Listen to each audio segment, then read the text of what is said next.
everybody, Michael Tyler here to introduce the latest Vectric project of the month for August 2018. I'm here in my laundry room and I wanted to talk to you about a rather serious problem that's been plaguing mankind for, well, probably ever since the caveman days, and that's the problem of the missing sock. The poor things, I don't know what happens to them, but you do your load of laundry as normal, you throw it in the dryer, you take out all the clothes, and you're minding your own business, and all of a sudden you realize that there is one sock of a pair and you have no idea where that other sock is. Well, we have a solution for this problem. In the caveman days, they probably lost a leaf or a matching leaf or something for one of their feet. And then as time went on, we developed the method to make our own socks and all of that. But ever since that time, we've had this issue of somehow these socks get separated. So the poor things, we don't know what to do with them. Do we put them in a drawer? Do we put them in a pile? Do we toss them out? It's like this mystery. And if we toss them out, sure enough, that other sock, the mate, is going to show up sooner or later. But it might be a day or two too late if we throw them out. So we don't want to throw them out. We want to put them somewhere, but we don't know where to put them. If we put them in a drawer, put them away like normal, then we're going to forget about it. When that matching sock does show up, then we've forgotten about the sock that we have in our drawers, and so we often just kind of keep that laying around for a while, or we just toss it out because we have no idea where the other sock is. So let me show you the solution, and the solution is the Vectric project of the month, and I call it the Lonely Socks Clipboard. Let me show you.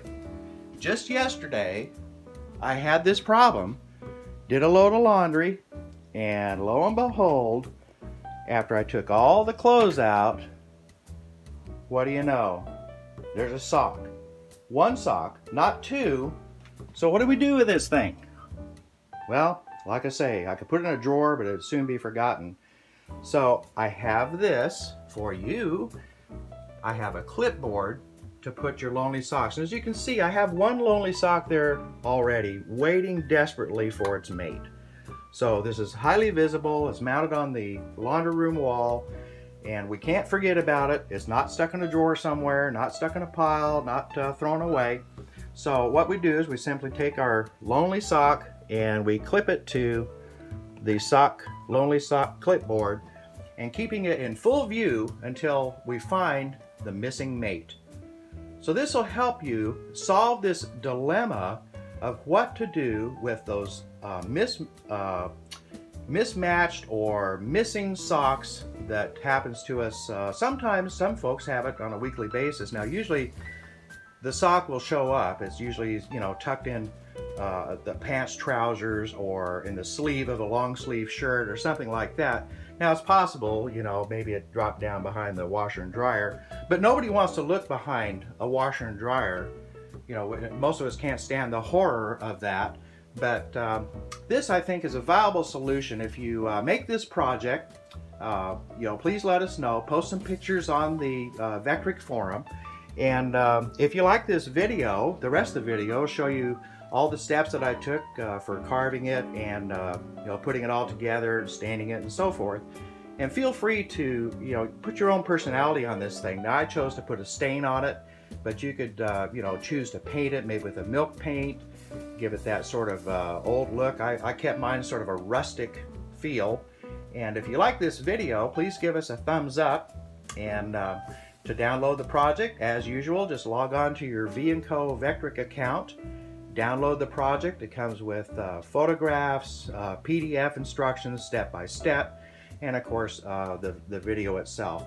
So let me just put this camera back up here and give you a proper goodbye. I hope you enjoyed this video. And again, if you like the video and you enjoyed this project, please give us a thumbs up. Michael Tyler, see you next month.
need to drill a couple countersunk holes for the mounting screws that will go into the wall. And you can see that in the project file I've got these two little divots, one on each end, just as a guide where to drill that countersunk hole.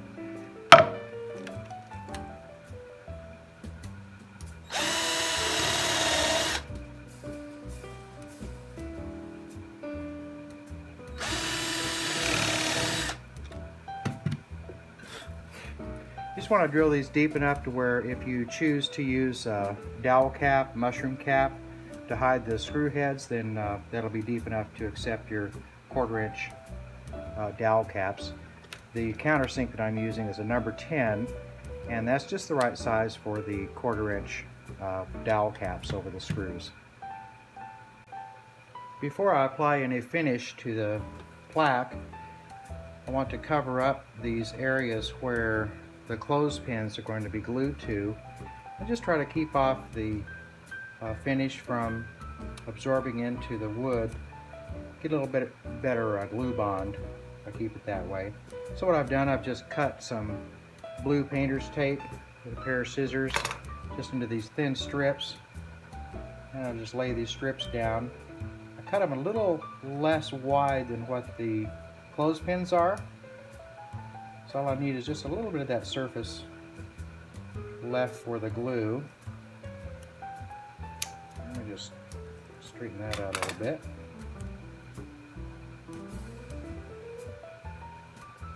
And then I'll take a single edge razor blade and just trim the excess off here. There we go.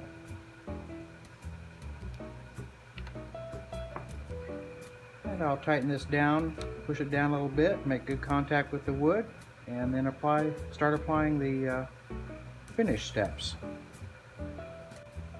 Okay, we're ready to start step 1 of the finishing process. I've got my masking tape covering the areas where I want to glue the wooden clothespins later, and I'm just going to apply 1 or 2 coats of thinned seal coat.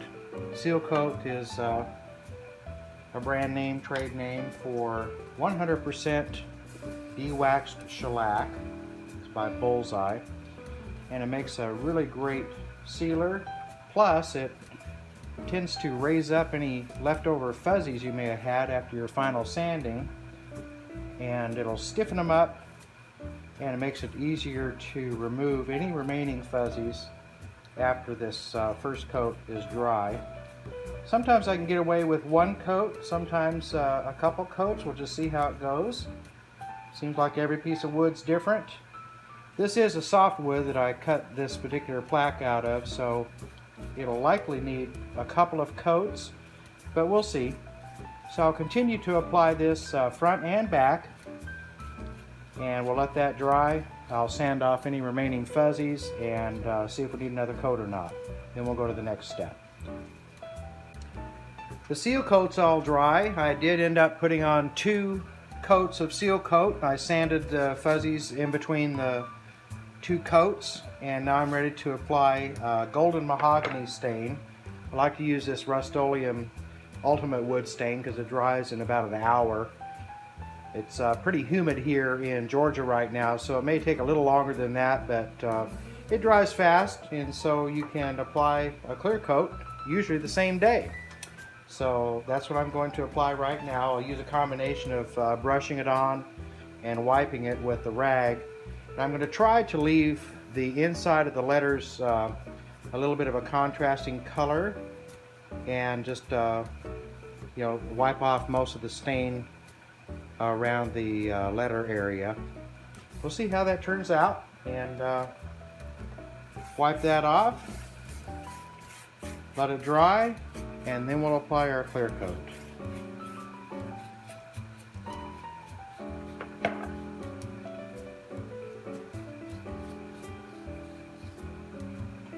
Okay, I wanted to show you what I'm doing here. I applied stain over the entire plaque, but what I'm doing is I'm wiping a lot harder inside the lettering and around the edges just to give the lettering more of a contrast between the texture and the border.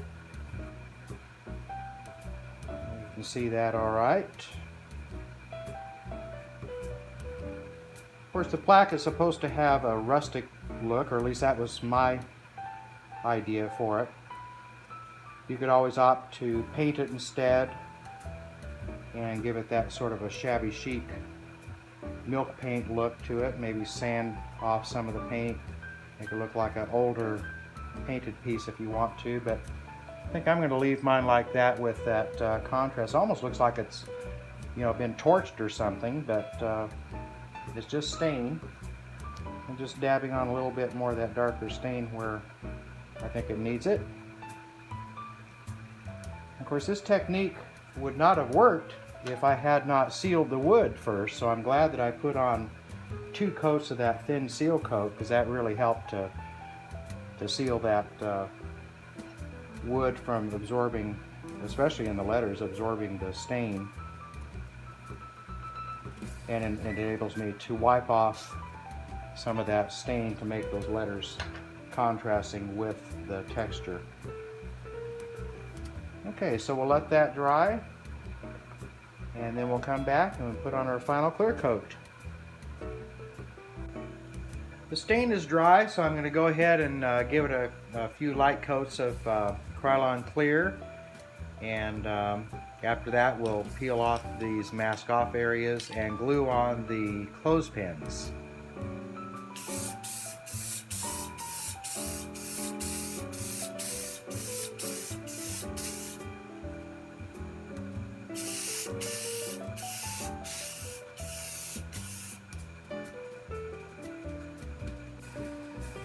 Okay, we've got all the masking peeled off where we want to glue the clothespins. I used an X-Acto knife just to get a start at one corner of the masking tape to peel it off.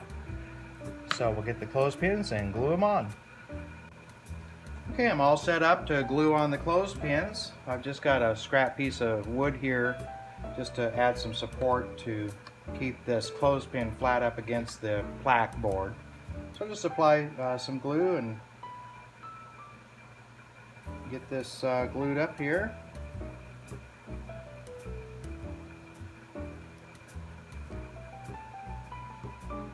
I'm just applying a little bit on the clothespin itself as well as the plaque.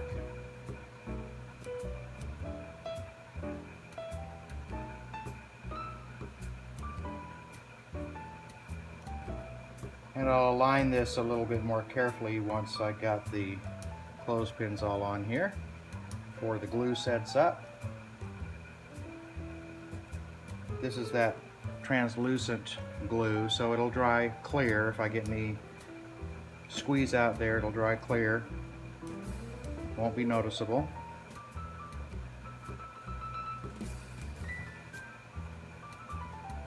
Okay, so we'll get this all glued up and we'll let it set up and dry, and we'll be on the home stretch. After I let the glue set up just a little bit, I went ahead and put a scrap piece of 1x2 on the clothespins just to squish them down a little bit into the glue while it dries.